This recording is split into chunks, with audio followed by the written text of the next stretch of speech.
Yo, we got Xxxtentacion's full documentary 2022 of Look at Me.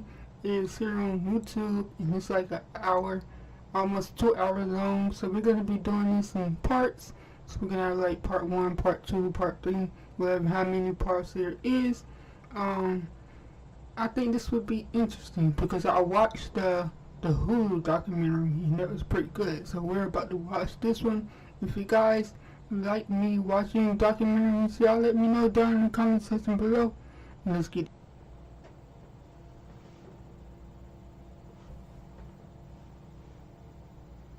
See, it's on YouTube, by the way. Okay guys, so here is my first vlog.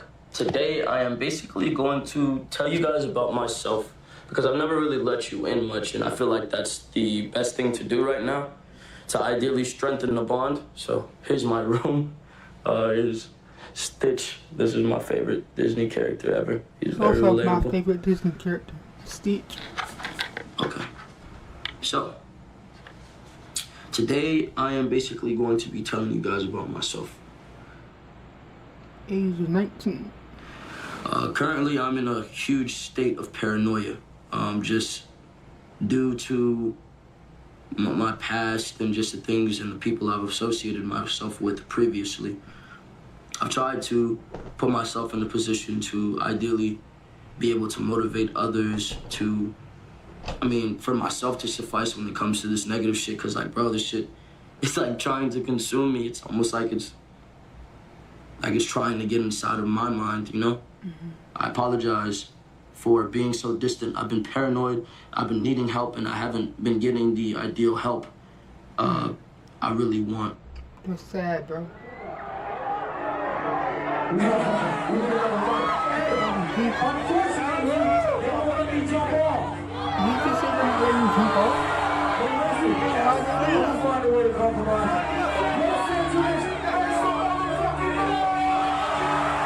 I've never been to an X concert. That's sad. I've never been. I know you want to move, doctor. Trust me, they like that here. Give me a sec.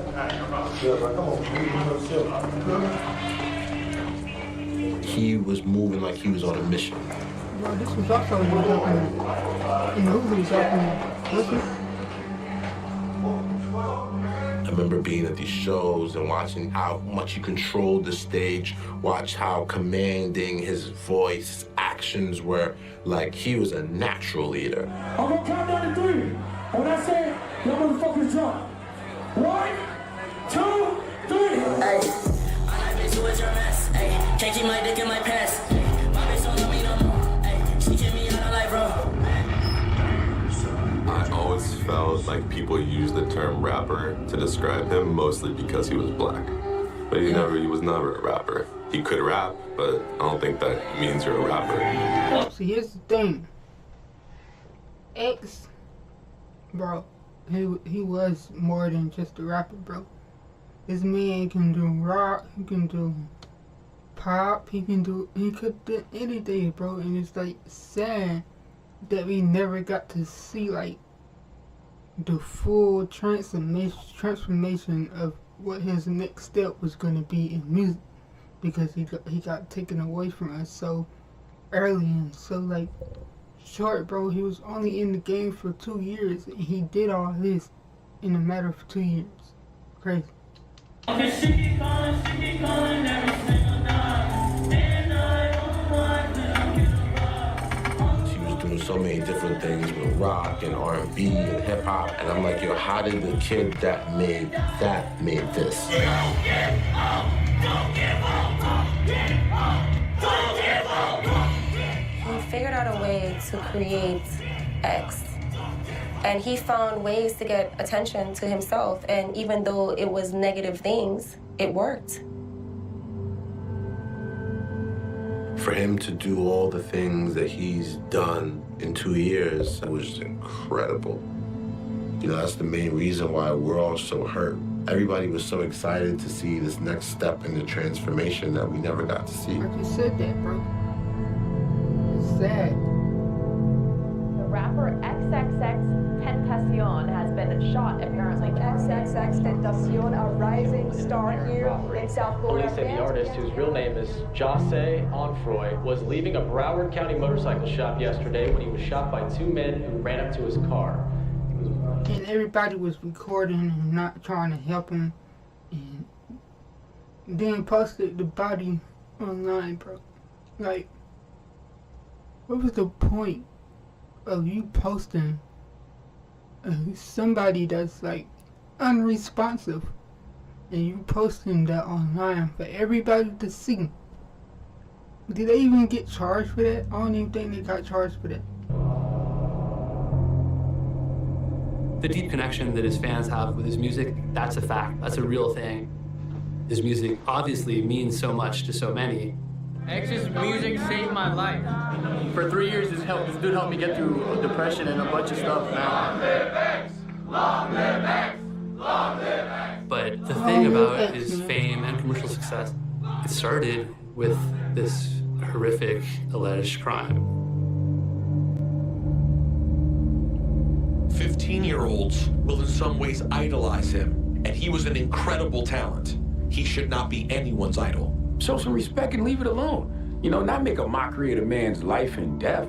The internet is a place for just a big conversation. He was the topic of the conversation anytime he did anything. You know, there's been a lot of fucking pressure and... You know, sorry for pausing it, but I feel like X had a big amount of following before he died, right? So after he died, it just gained a whole bunch of other people that probably didn't even know who X was, showing fake love, you know, going to his funeral and saying that, oh, he saved my life, and probably didn't even know who he was until after his death. Me, I started listening to X probably in the late 2017, and yeah, that's when I found out from X from Dante.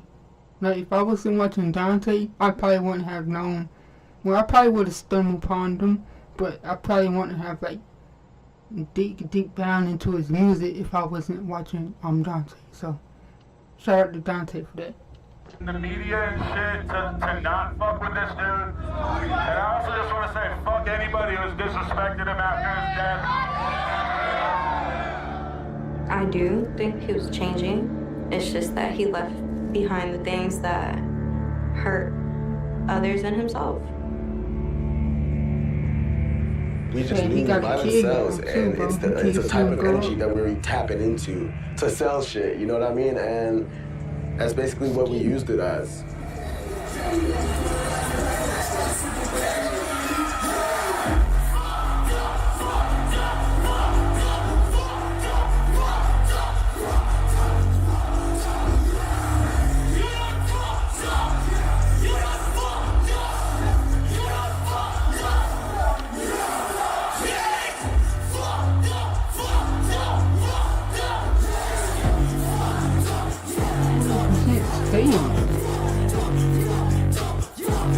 I remember that, bro, the day he got knocked out on stage. That was crazy.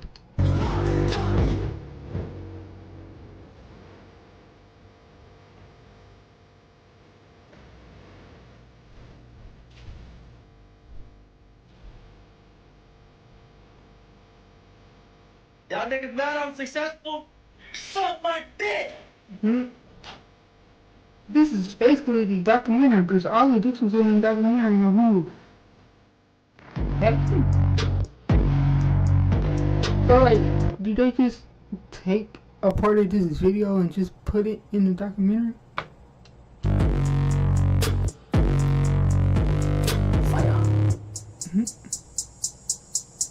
Or did he just post it on YouTube? You right?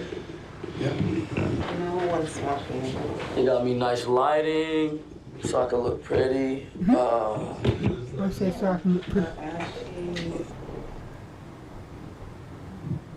You getting more popular, a big debate that you've sparked, if you've read a lot of stuff about you, I don't know if you have or not, is whether or not you can separate art from an artist, right? In my situation, they definitely should pay attention to what I am as a person rather than a character. But it is hard to mend these two things together if everything that I portray as an artist is purely art. So it's hard to tell if, as a person, that anything that is controversial or spoken on about me is remotely even true. You never know who you're fucking with unless you fully dwell into them as a person. So I definitely think it is very, very important to understand who you are fucking with and who you're listening to. Yes, I do. Facts.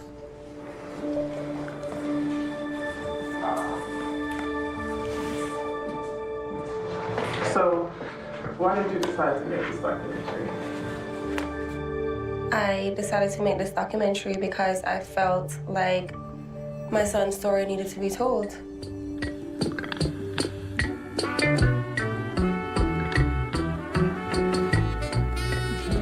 I was in labor for 24 hours. He came out super light skinned, gray eyes, and I was like, oh my God, where did he come from? And he was my little Tweety bird. He was small and cute and yellow. He was just a calm, beautiful baby. Very serious kid. It was as if he was an old soul. I knew Jackson was special. The name Jackson came from my mother. Who we would call God, we as Rastafarians would say Jah. So Jah is God, and Seth is Seth. God said, from the mouth of God. And my name is Jackson. Just like his dad, bro. Jose's dad would come sometimes, pick him up on the weekends. We would share him during holidays or summers and whatnot. He just didn't help us financially. I was 17 when I had him. In my case, I didn't have any support, so it's just me paying rent, paying all the bills, and having to work. And so Jose was always with a babysitter or at daycare. I would make sure that he had the best of everything, for sure. I would say he was extremely spoiled. But I think he always felt alone. His father loved him, and he was present until he couldn't be. He got arrested after Jose turned 10, and he got 10 years in prison. That's wild. He hasn't physically saw him in person since then. Great. When I was growing up, my mom tried to give me love by financially taking care of me because she seen that as the most important thing. As long as I ate, and as long as I had clothes, and as long as I had a place to stay, that was the most important thing to her. She was never able to emotionally nurture me. So that left some sort of self-hate for myself because I felt like I wasn't enough, for a certain amount of time.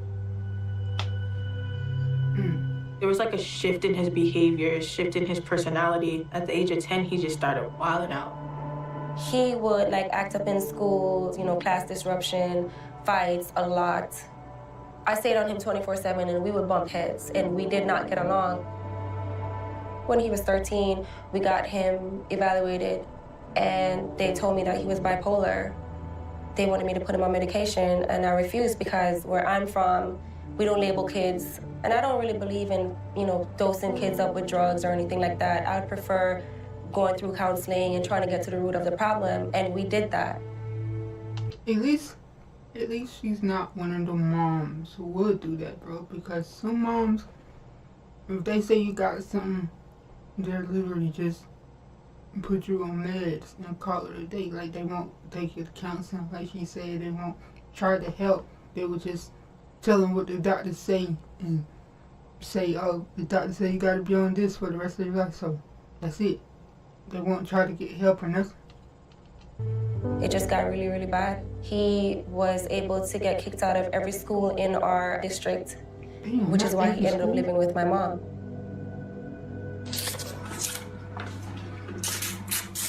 Go and take the picture what I can just say. You play so much, man. My mom, she lives right across the street from the hood. And he just made his way over there. And he enjoyed it. He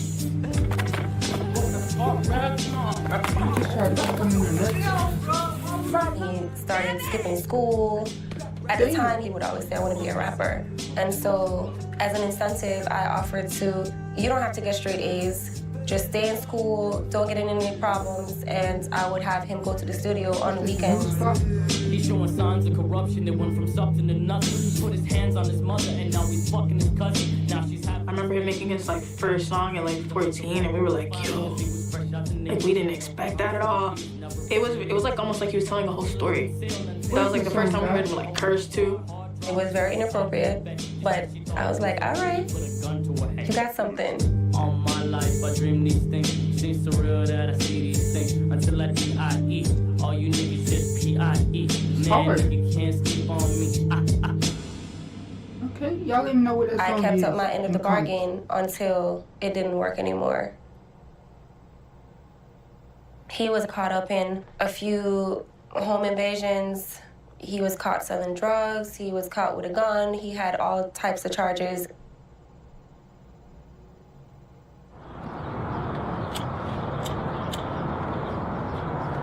They're rolling?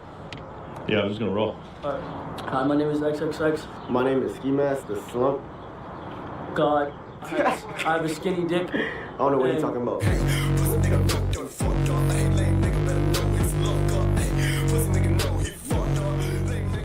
Honestly, I didn't know what to make of Jase at first. I met him in juvenile jail.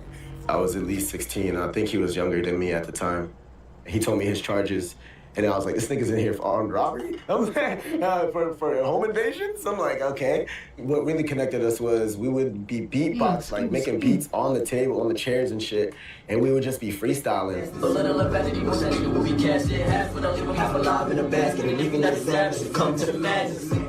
We would just like feed off of each other. We both were the big brother and little brother at the same time to each other. We didn't even know what we wanted to do at the time. We just know we wanted to make a stand for who we are and just be ourselves, say fuck it, like no matter the consequences. At that point, we were like, we don't really want a job, and if we need a job and the job doesn't want us because we have face tats, then that's not the job we would really want for ourselves or some shit. Like, fuck it, this is what we're doing. Real piece of shit. Dirty piece of shit. Back then, we were stealing shit. Well, I was. I was stealing cough syrup and selling it. We were just having a lot of jokes, really, back then. And we found a lot of ways to make money, but because our parents wasn't helping us with nothing, really, because they just thought we were fucking horrible kids at the time. I remember Cleo's mom picking me and Jase up one day, and this is the first time I meet the lady. And she says, why are you hanging out with him? He's a bad kid. This is what she tells me. He's a bad kid. Why are you chilling with this boy? I feel like a lot of times Jase did feel like even his family didn't really like him at that point. He didn't understand how his family treated him. Like he was just this bad child. But if you think in Ja's mind back then, Ja didn't think that he was just this bad child trying to rebel. Ja thinks he's just being Ja. You know what I mean? Like, I'm just being me, niggas hate me. And I hate myself because niggas hate me, and I need to change myself, basically. Crazy, bro. I've seen him literally choose to sleep on the streets more times than go home. He didn't explain it to me all the time, but I just knew he even felt better sleeping with me in the car. Sad. When he left home. Nobody kicked him out. And it was as a result of him not wanting to follow the rules or not follow curfew or just doing whatever he wanted to do. And then he just stopped going to school. He was like, yo, I'm good.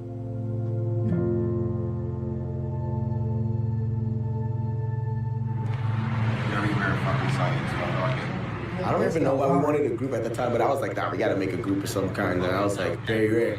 And me and Ja rode that shit out till the wheels fell off. And then out of nowhere, Ja wanted to make his own group too, and that was members only.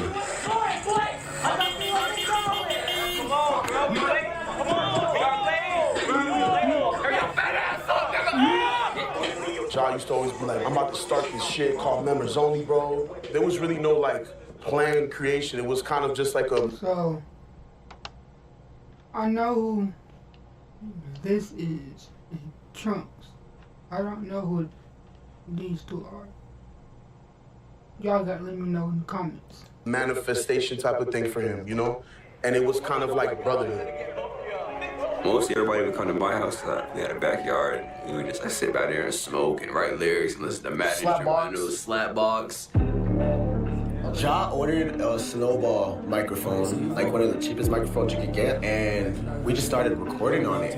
We were recording in bedrooms. My friend's bedroom, friend's closet. It doesn't matter what it was. He would pull that little thing out with the 3 prongs, and we would just record that shit.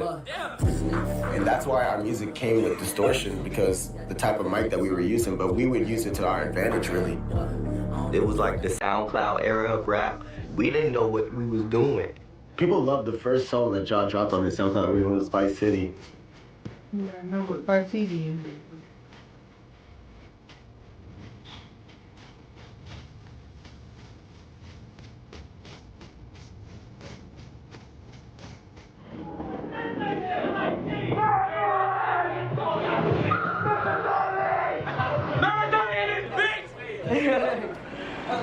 What really had us notice, what really like rang bells where we're from, was the shows.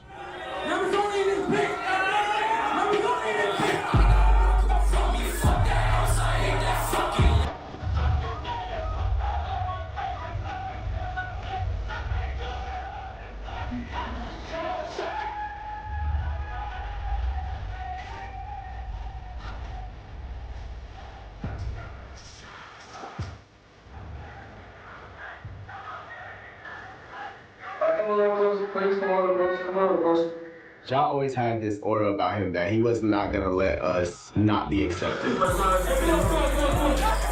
gonna run this bitch until y'all come up.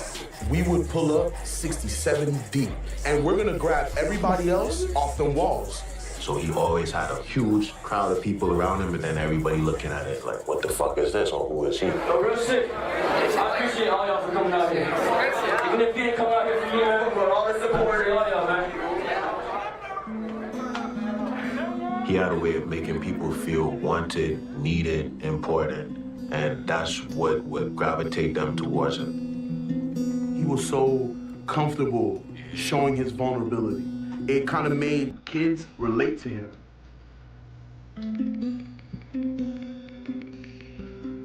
They reach out to him and say, bro, you saved my life.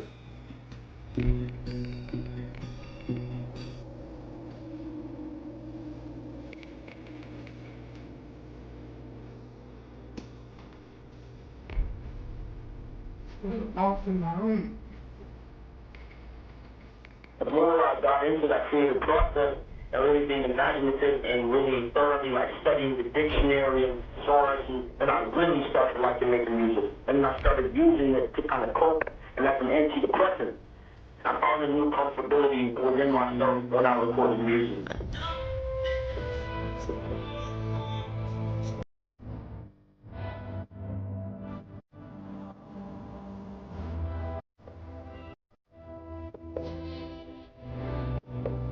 Good document.